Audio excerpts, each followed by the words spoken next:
这个囡仔真是无简单。来看新华消息，为了推销在地农产品，台南新化区农会今年有办这个五宝，也是五宝节，透过丰富精彩的产销活动，和更加侪民众了解新华的农特产品。那农会呢，今年更加是新推出竹笋糜系列的产品，用这个罐头包装方式，安尼佫较方便食。伊嘛讲用全新的方式推广到市面上。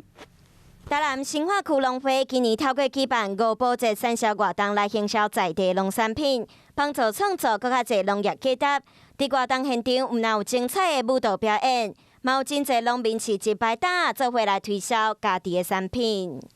竹笋、往来、番薯、臭柑仔、甲乌麻咱嘛是讲支持咱地方遮的农业，照顾咱地方遮的农民所以讲尽量咱。 农会所扮演的角色，就是要安怎提升咱这个农民所生产的这个农作物，所以讲盼望大家会当支持咱台湾的农业，照顾咱台湾的农民。今年新化农会嘛利用在地出产的竹笋，变做全新的竹笋糜系列产品，佮利用罐头来包装。嘛期待透过五宝节产业活动的举办，互各地民众拢有机会做伙来熟悉这农产。